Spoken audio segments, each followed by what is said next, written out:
Hey, this is Dungeons Desolation update for May 7th.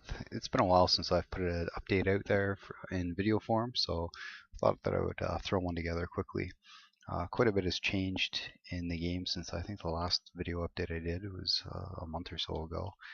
Um, some major game design changes as well as some looks and aesthetics. One of the big changes here is I have a player stat and equipment screen. So I decided to combine that all on one screen so it was easier when you could see, like, go to equip an item, like I go through and see the changes in my stats and basically see all that in one spot instead of having it in multiples. Another thing is light sources. So they're now items and you can change that so they have different light radiuses and different amount of turns. The lantern can be refilled with flasks of oil, and in the UI you can see up at the top there I have a couple different bars. The one to the just to the right of the health and concentration is the amount of turns you have left on your light source, and the one beside that is how much food you have or how hungry you are. So if I go and hotkey some food ration, can do that and it'll fill up and say that I'm completely full. One another change there, I don't know if it was in the last update, is traps have been added in. So you have the chance of discovering the traps as you move around. And there's two ways to disarm the traps. You could move on top of it and it'll attempt to disarm, or you can be a bit more careful and target the trap and try and disarm it from the tile beside it.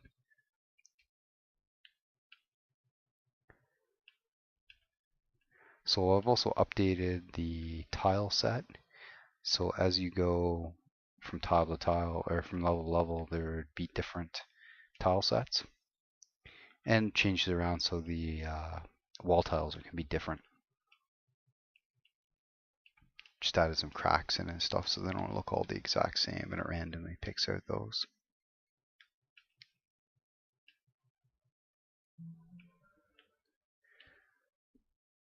So as you level up,